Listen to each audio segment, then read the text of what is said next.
ओ मेरा प्रेम फूलहरू, मैले तिम्रो फूलमा प्रेम रोपेकी छु। तिमी मेरो सपना फूल हौ। विश्वासको बास्नाले लपलक्क भिजायो मलाई बिहानीको शीत बनेर। तर समय उडिरह्यो हावा बनेर बिहानीको घाममा। प्रत्येक रात खुसीहरू शीत बनेर झरिरहे, फेरि प्रत्येक बिहान उडिरहे। नत्र मृत्यु असम्भावी थियो। मेरो मृत्युको शहादतमा तिमी कस्तो उत्सव मनाउँथ्यौ होला म भन्न सक्दिनँ। तर मैले पारी डाँडामा झलमल्ल घाम लागेको देखेकी थिएँ। मेरो चैतन्य बिउजिएर तिम्रो समीपताको चाहनामा पखेटा फिजाउन थालेको थियो। म शून्यमा शून्य सरी कसरी बिलाउन सक्थे र होइन? तिमी भित्रको मेरो आस्था बिउजियो। त्यस समय तिमी र म सँगै हिँड्न थाल्यौ। म तिमी भित्र समाहित भएकी थिएँ, तिमी म भित्र। त्यो अदृश्य छाया देख्ने शक्ति कसको होला? त्यो अमूर्त चिन्तन केलाउने सामर्थ्य कसको होला? हो, तिमी ममा र म तिमीमा। एउटा प्रेमको शक्ति। प्रेमको शक्ति खै कहिले परास्त होला र? छ कुनै शस्त्र, अस्त्र, शास्त्र वा कुनै रसायन? कसले आविष्कार गर्न सकेको छ र त्यो द्रव्यलाई? कसले व्याख्या गर्न सकेको छ र त्यो सिद्धान्तलाई? निरुत्तर प्रश्नको पहाडमा थिचिएको यो मेरो अज्ञानताको बाकस पण्डोराले झैँ खुल्ने साहस कसले गर्ला? सत्यभन्दा अगाडि के छ यो संसारमा म भन्न सक्दिनँ। तर मेरो सत्यको पहाडमा मैले हजारौं चोटि सिसिफस बनेर आरोहण गरिसकेकी छु।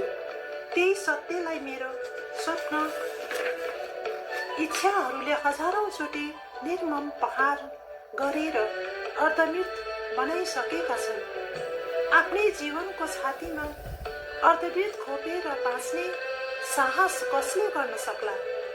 हे मेरा स्वप्न इच्छाहरू, मेरो समाधिको वरिपरि कहिले नआऊ। त्यहाँ एउटा अमर मृत्यु बाँचिरहेको छ। कसैको आस्था, विश्वास र संसर्गमा म बाटो हराएको यात्री बनेर फेरि त्यो असत्यको गोरेटोमा हिँड्न चाहदिनँ। चाहे लाखौं सुनामी बेहोर्न मैले किन नपरोस्। हे मेरा प्रेम फूलहरू, तिमी नभएको भए मेरो आकृति बिनाको छाया आफ्नै अदृश्य अस्तित्व बोकेर बाँचिरहेको कहाँ हुन्थ्यो र? एउटा समाधिबाट बिउजेर मैले मेरो आस्थाको फूल भेट्टाएकी छु। हे मेरा आस्थाका फूलहरू, तिमीले मलाई आफूभित्र फुलाऊ। म सधैँ तिम्रो न्यानो आलिङ्गनको मृग तृष्णामा तडपिरहेकी हुन्छु। त्यो मृग तृष्णा घोर अँध्यारोमा पनि प्रत्येक पल बिउजिरहन्छ एउटा मिठो पीडाको तर्पण बनेर। के तिमी त्यसको मूल्याङ्कन गर्न सक्छौ? त्यो मिठो कल्पनाको प्रणय उत्सवलाई व्याख्या गर्न सक्छौ? दुई आस्था मिलेर फुलाइएको भाव नै एउटा प्रणय लीला हो। त्यो अमर, अजर र शाश्वत हुन्छ। त्यो प्रणयको उत्सवलाई तिमी स्पर्श गर्न सक्छौ? म भन्न सक्दिनँ, तर त्यो उत्सव मेरा लागि महोत्सव हुनेछ। एउटा विराट अनुष्ठानपछि समापन भएको महोत्सव।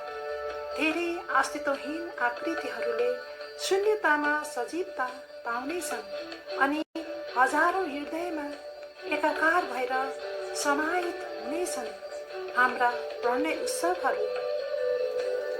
हे मेरा प्रेम फूलहरू, म तिम्रो अस्तित्वको सीमाङ्कन गर्न सक्दिनँ।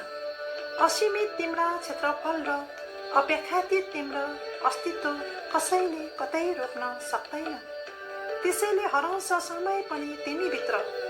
त्यो अपरिमित आयतनभित्र यो खगोल नै बसेको भान हुन्छ मलाई।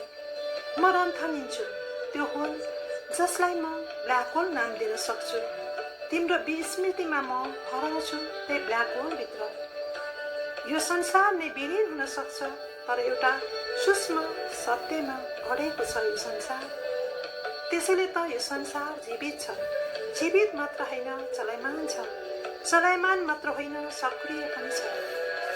हे मेरा प्रेम फुलहरू हो, तिमी कस्तो संसारको चाहना गर्छौ म भन्न सक्दिनँ। तर अहिले मैले एउटा सानो ब्रह्माण्ड मेरो मुखाग्रभित्र पदार्पण गरेकी छु। के तिमी त ब्रह्माण्ड यशोदा बनेर देख्न सक्छौ? म कुनै लीलामा रमाउन चाहन्छु। त्यो लीलालाई कृष्ण लीला वा रामलीला जे नाम पनि दिन सक्छौ। कृष्ण लीला प्रणयको लीला, रामलीला सत्यको लीला। यी दुवैको फ्युजन मान्न पनि सक्छौ। तर अहिले डिजिटली संसारले हाम्रो लीलालाई सजिलै स्वीकार गर्ला र? यदि गर्दैनन् भने हाम्रो डिजिटली लीलाको फ्युजनको तयारीमा हुनेछौँ अनि अर्को एउटा लीलाको आविष्कार गर्नेछौँ। हे मेरा प्रेम फुलहरू, अबको डिजिटलको पर्दामा हाम्रा प्रेमका फुलहरू कसरी मुस्कुराउँछन् म भन्न सक्दिनँ। कतै हाम्रो मृत्युको घोषणा त गर्दैनन्? कतै हामीले हाम्रो मृत्युको शनाखत आफैले गर्नुपर्ने त होइन? हे मेरा प्रियतमा, आऊ अब तयार हौ हाम्रै मृत्युको घोषणा भएको प्रतिवेदनमा शनाखत गर्न। किनभने मृत्युपछि नै जन्म हुन्छ अनि ध्रुव सत्यलाई हामीले आत्मसात गरिसकेका हुन्छौँ। उही तिमीभित्र समाहित हुने तिम्रो प्रतिछाया। धन्यवाद।